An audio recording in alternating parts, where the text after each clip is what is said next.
building will be located? This is the beach road. There is a roadway on this side. On both sides there are roads. What is the path?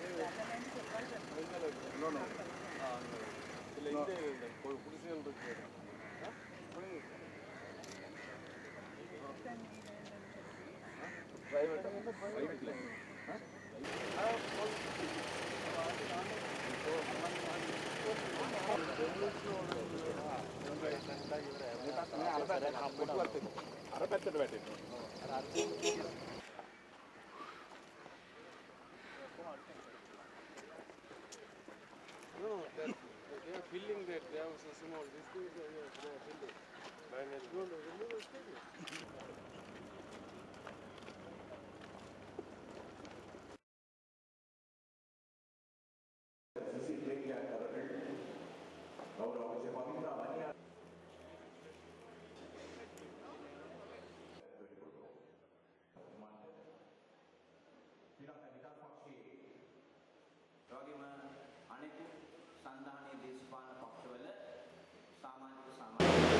Tamil மக்களின் கைகளை பிடித்து அழைத்துக் கொண்டு அரசாங்கத்தை நோக்கியும் தென்னிலங்கை சகோதர மக்களை நோக்கியும் நாம் உறவுக்கு கரம் கொடுத்து சென்றிருக்கின்றோம்.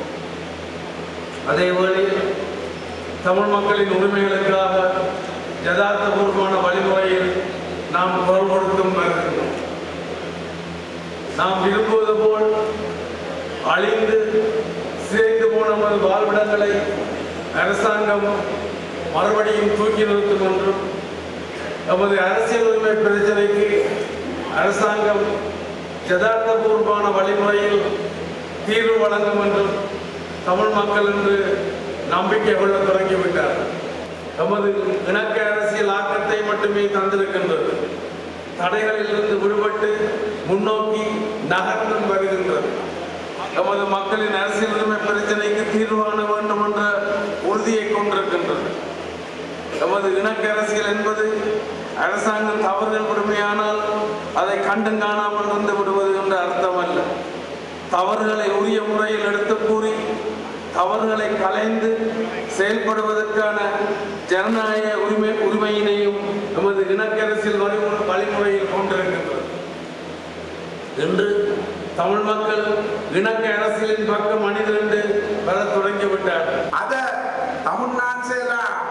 இந்த தேர்தலில் போட்டியிடுகின்ற வேட்பாளர்களாக எங்களோடு நாட்டினுடைய அதிமீது ஜனாதிபதி அவர்களும் அரசாங்கமும் நாட்டு மக்களும் வடபகுதி மக்களுடைய சுபீட்சத்திற்காக நாங்கள் ஒன்று கூடியிருக்கின்ற எதிர்காலத்தையும் அந்த இளைஞர் பருவத்தையும் நம் பிரதேசங்களில் அழிந்து போயிருக்கின்றவற்றையும் மீண்டும் கட்டியெழுப்பி சமாதானத்தையும் அபிவிருத்தியையும் சிறப்பான எதிர்காலத்தையும் நமது எதிர்கால சந்ததிக்கு நாம் வழங்க வேண்டுமாக இருந்தால் நாம் எல்லோரும் ஒற்றுமைப்பட வேண்டும் என்பதுதான் எங்களுடைய மேன்மை நம்பிய ஜனாதிபதி அவர்களுடைய அபார ஆசையாகும். ஜனாதிபதியுடைய விருப்பம் அவர் விரும்புவது இருந்ததை விடவும் பன்மடங்கு பாரிய அதிகமான அபிவிருத்தி பணிகளை செய்ய வேண்டும் என்பதுதான் ஜனாதிபதி அவர்களுடைய விருப்பமாகும். கடந்த காலங்களில் இருந்த யாத்திரை சாதாரண சேவை என்பது இன்று அதிவேக புகையிர பாதையை யாழ்ப்பாணத்தை கொண்டு வருவதற்கான வேலை என்று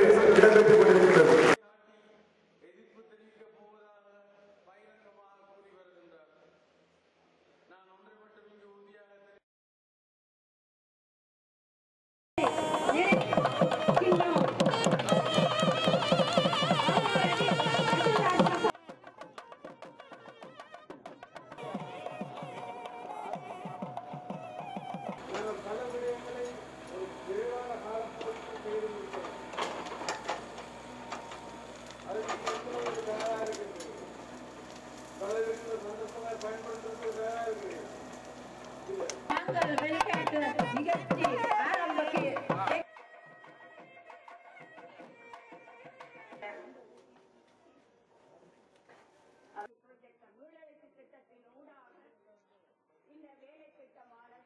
மொத்தம் 40 கிலோமீட்டருக்கு அந்த அணையை திருத்த வேண்டும் அல்லது புதிதாக போட வேண்டும் என்று சொல்லி அப்படி அந்த அணையை போடுவது ஊடாக இந்த மக்களுடைய வாழ்வாதாரம் பாதுகாக்கப்படும், அது வளர்த்தெடுக்கப்படும். அந்த வகையில் உங்களுடைய கோரிக்கை, உங்களுடைய இந்த பிரதேசத்து கோரிக்கை மாத்திரமல்ல, 40 கிலோமீட்டர் தூரத்துக்கு போகின்றது. இந்த பகுதியில் இருக்கக்கூடிய மக்களது விவசாய நிலங்கள் பாதுகாக்கப்படுகின்றது, அதை வளர்த்தெடுக்கக்கூடிய மாதிரி இருக்கின்றது.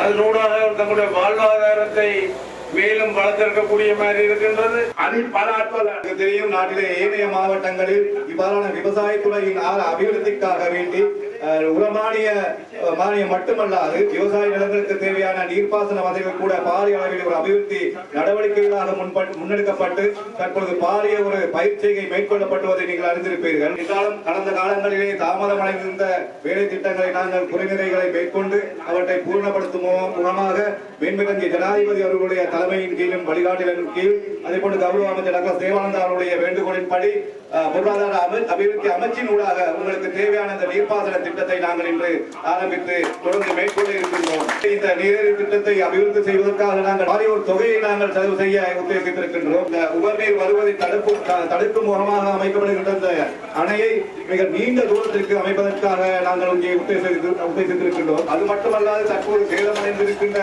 அனைத்து கால்வாய்கள் மற்றும் அந்த உபர்நீர் தடுப்பினை பரிபாலிக்கும் நிலையங்களை நாங்கள் புதுப்பித்து அமைப்பதற்கான நடவடிக்கைகளை மேற்கொண்டிருக்கின்றோம்.